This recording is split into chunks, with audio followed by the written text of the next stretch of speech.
मैं आपको एक बहुत ही मजेदार कहानी सुनाने जा रही हूँ। एक गुरु एवं शिष्य यात्रा करते करते एक नगर में पहुंचे और पाया कि वहां सभी वस्तुएं के भाव बड़े विचित्र हैं। मिठाई और भाजी मात्र टके से बिक रही थी और ये सब वहां के राजा के हुक्म से हो रहा था। अब शाही फरमान को कौन रोकता। यूं तो साधुओं का नियम था कि वे किसी जगह 2-3 दिन से ज्यादा नहीं रुकते, मगर अब ऐसे में चेले का मन ललच गया।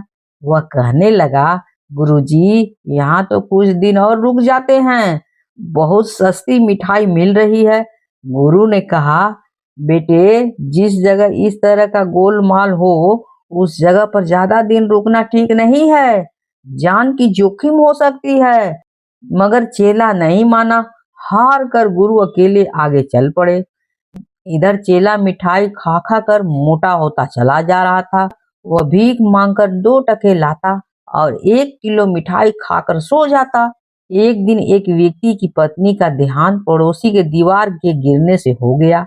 उस व्यक्ति ने राज दरबार में दुहाई दी। पड़ोसी ने जानबूझकर एक कच्ची दीवार बनाई थी, अतः उसे मौत की जिम्मेदार मानकर सजा दी जाए। पड़ोसी ने आकर दुहाई दी, महाराज, मेरा क्या कसूर है? यह तो राजमिस्त्री जाने ये दीवार कच्ची क्यों रही। सजा राजमिस्त्री को मिलनी चाहिए, मुझे क्यों मिलनी चाहिए? अब मिस्त्री आकर कहने लगा, महाराज, हमें जो ईंट बनी हुई और मसाला मिला उसी से दीवार बना दी। अब अगर मसाले में ही कमी हो तो हम क्या कर सकते हैं? अब राजा के सिपाही उस सेठ को पकड़ लाए जो ये सामान बेचता था, और राजा ने उसे फांसी की सजा सुना दी। सेठ जानता था कि राजा को कम अकल है, अतः उसने फांसी देने वाले को पटाया।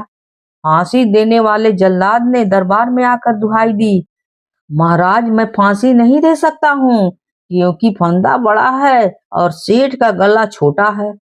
तब राजा ने कहा कि फांसी की सजा तो दी जाएगी जिसके गले में फंदा फिट बैठता हो। हमारी आज्ञा का पालन तो होना ही चाहिए, वरना इसे राज आज्ञा कौन कहेगा। सिपाही उसी चेले को पकड़ कर लाए।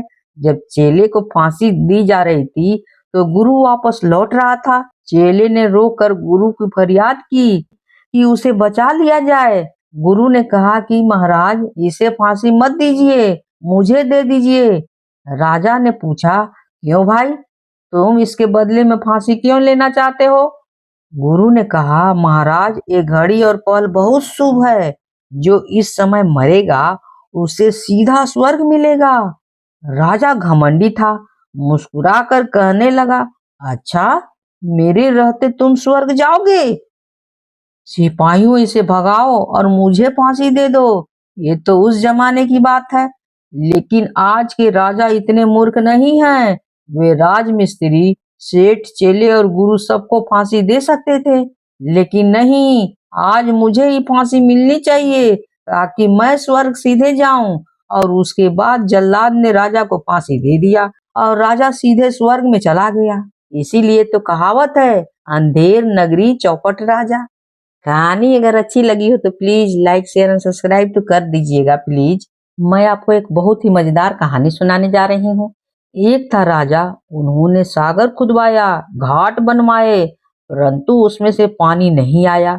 इससे राजा बहुत चिंतित हो गए। क्या किया जाए समझ में नहीं आ रहा है।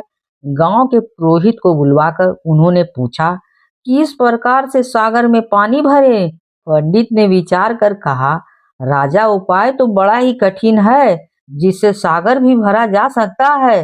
राजा ने कहा, बताओ। पंडित ने कहा, राजा, जो तुम अपने बड़े लड़के की लड़की की बलि दे दोगे, पूरा जल से सागर भर जाएगा। सुनकर राजा और चिंतित हो गए। भला कौन माँ होगी जो अपने बच्चे को बलि देगी? राजा विचार करने लगे, सोच में पड़े हुए थे। यह देखकर पंडित ने कहा, राजा, बात तो बहुत कठिन है, पर उपाय तो निकालना ही पड़ेगा। ये राजन, यदि तुम अपनी बहू को यह कहकर मायके भेज दो कि तुम्हारी माँ की हालत बहुत खराब है और वह अब तब लगी हुई है, जाओ जल्दी से देख आओ। राजा ने ऐसा ही किया। सुनकर बहू दुखी हुई कि आज हलछठी का दिन है, यह कौन सी परेशानी आ गई है। रोती पीटती वो अपनी माँ को देखने दौड़ गई। मायके पहुंची, उसकी माँ ने उसे इस तरह व्याकुल देखा तो चौंक गई। कहने लगी, अरे हमको क्या होगा, हम तो बहुत ही अच्छे से हैं। आज हलछट्टी का दिन है, भला कैसे किसी को कुछ हो सकता है। भला तुम रोती पीटती यहाँ चली आई हो, काहे के लिए आई हो? जरूर कोनो छल कपट हो रहा है। उसकी पुत्री ने कहा, अम्मा हमसे तो कहा गया कि तुम्हारी माँ की तबीयत बहुत खराब है, हम तुमको देखे बदे यहाँ आ गए हैं। बहू की माँ ने कहा, बिटिया हम तो सुना है कि तुम्हारे ससुर सगरा बनवाई है, ओई में पानी नहीं आवत है, कौनों के बलि दिया जाएगा तो पानी आ जाएगा। बिटिया तुम्हारे साथ आघात किया गया है, तुम जल्दी उल्टे पांव भागो।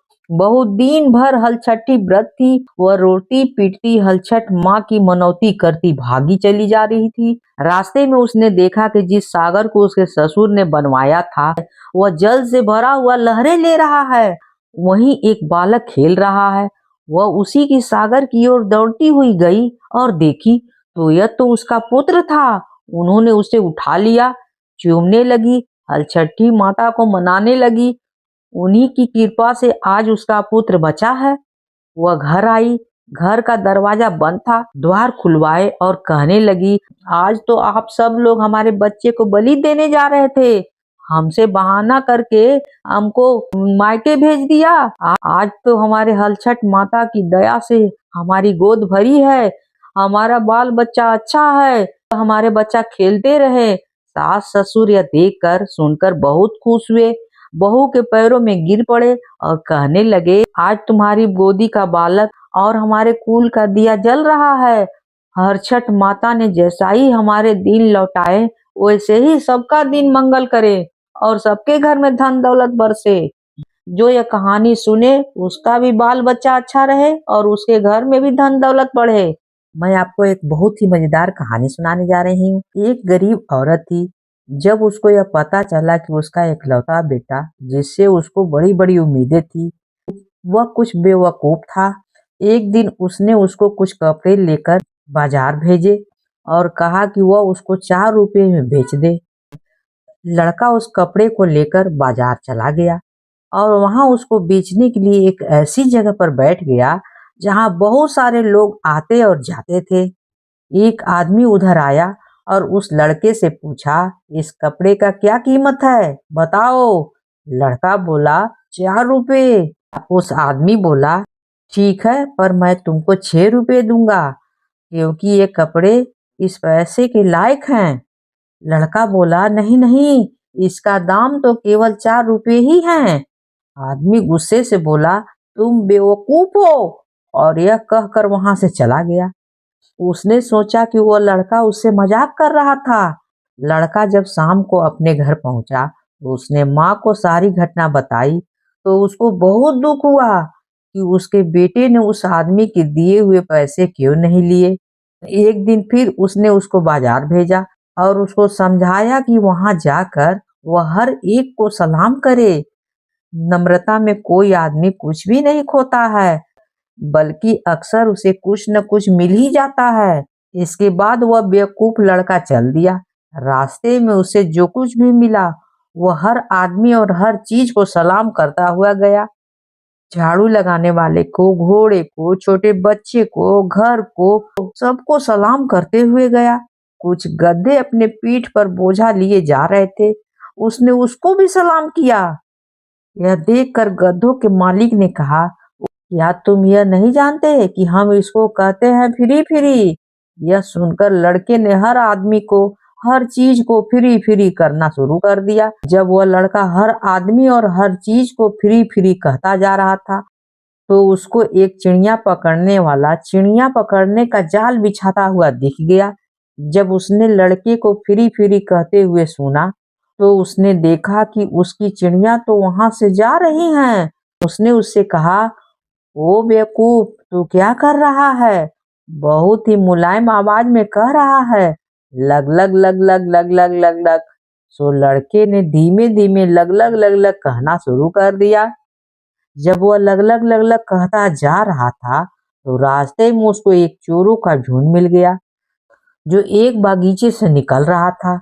वे लोग वहां से कुछ फल चुरा कर निकल रहे थे। वे बोले, यह तुम क्या कह रहे हो? तो चुपचाप रहो। वो बेवकूफ, या फिर कुछ और कहो। जाओ और कहते जाओ। एक को जाने दो, दूसरे को लो। एक को जाने दो, दूसरे को लो। तो उस लड़के ने ऐसा ही कहना शुरू कर दिया। जब वह कहता जा रहा था तो रास्ते में उसको एक जनाजा मिला। जनाजे के साथ जाने वाले में से कुछ ने कहा, चुप रहो, या तुम्हारे दिल में मरने वाले के लिए कोई इज्जत नहीं है। जाओ, घर जाओ। आखिर वह ना उम्मीद से और टूटे दिल से, यह न जानते हुए कि उसे क्या करना चाहिए या उसे क्या कहना चाहिए, उसके बाद वह अपनी माँ के पास लौट आया और उसे सब बताया। माँ बेचारी क्या करती, वह तो खुद ही अपने बेवकूफ बेटे से बहुत परेशान थी। अगर कहानी अच्छी लगी हो तो please like share and subscribe तो जरूरी कर ही दीजिएगा। मैं आपको एक बहुत ही मजेदार कहानी सुनाने जा रही हूँ। एक सेठ था, वह जो भी रुपया पैसा कमाता था उसे धरती में दबा कर इकट्ठा करता रहता था। कई वर्ष बीत गए, उसका धन बढ़ता ही रहा। खर्च करने का उसने कभी सोचा ही नहीं। एक दिन क्या हुआ कि उसे ले जाने के लिए यमराज के दूत वहां आ गए और बोले, चल रे चल, हम तुझे लेने आए हैं यहाँ से। यार यमदूत भाइयों, आप आधा धन ले लो पर मुझे मत ले जाओ यहाँ से। सेठ घिघियाने लगा, ना ना ना, रिश्वत खाने का काम तेरी धरती पर ही होता रहता है, वहां कुछ नहीं है, सब चलता है, तू चल यहाँ से। दूसरा यमदूत बोला। तब सेठ बोला, अच्छा तो सारा धन ही ले लो, परंतु मुझे यही धरती पर रहने दो, मैं आपके साथ जाना नहीं चाहता हूँ। सेठ ने फिर हाथ जोड़कर घिघियाना शुरू कर दिया। यमदूत बोला, तुझे कहा ना, तेरा धन हमारे किसी काम का नहीं, तू चल यहाँ से। यमदूत ने दो टूक कहा, अच्छा तब मुझे थोड़ी देर माया से बात करने दो, उसके साथ ही कुछ परामर्श कर लूं। सेठ ने हाथ जोड़कर दोनों यमदूतों से प्रार्थना की। अच्छा ठीक है, परंतु शीघ्र करो, यमदूत ने बोला। सेठ दबाए हुए धन के पास गया। उसने धूप बत्ती जलाकर धन के माया के आगे हाथ जोड़े। हे माता माया, हे माता माया, तेरे लिए मैंने दिन रात एक किए, तेरी सेवा में पूरी जिंदगी और आय लगा दी, वाई पाई इकट्ठा की, तू मेरी रक्षा कर, नहीं तो मेरे साथ चल यहाँ से। हे माता प्रगट हो, मुझे बचा लो। सेठ ने ऐसा कहा। माया प्रगट हो गई। उसने कहा, सेठ तूने बहुत सारा धन कमाया है, पर तू बता, ये धन तुमने पाठशाला के लिए दान किया है, अनाथ और निर्धनों मनुष्य के लिए प्रयोग किया है तूने? तुम बताओ कि तुमने भूखे को रोटी और नंगे को वस्त्र दिए हैं, नंगे पांव वाले को जूते दिए हैं, पानी के पंसाला खुलवाए? नहीं ना, बाग बगीचे पेड़ पौधे लगवाए? तुमने तो अपने पर भी खर्च नहीं किया। अरे मानुष, धन का प्रयोग दीन दुखी, अपने गांव समाज और देश के लिए करने चाहिए, अपनी धरती माँ के लिए खर्च करनी चाहिए था। तुम्हारी तरह मनुष्य ऐसे ही रोते रोते चले जाते हैं, इस धरती पर बोझ ही बनकर रहते हैं। जा जा, खाली हाथ जा, तेरे साथ कुछ भी नहीं जाएगा यहाँ से, समझे? जो तुम दिन रात इकट्ठा करते रहे, सोना चांदी धन दौलत, और मैं तेरे साथ नहीं जाने वाली, मैं तेरी कोई भी सहायता नहीं कर सकती, समझे? यह कहकर माया अदृश्य हो गई।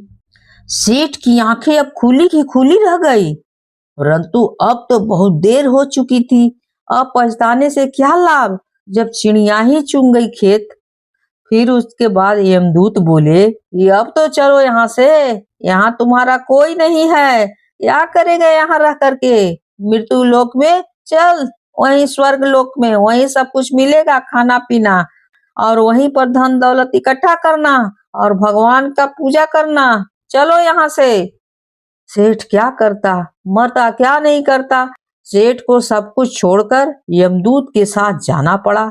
अगर कहानी अच्छी लगी हो तो please like share and subscribe तो कर ही दीजिएगा, भूलिएगा बिल्कुल ही नहीं। कहानी होती है समाप्त।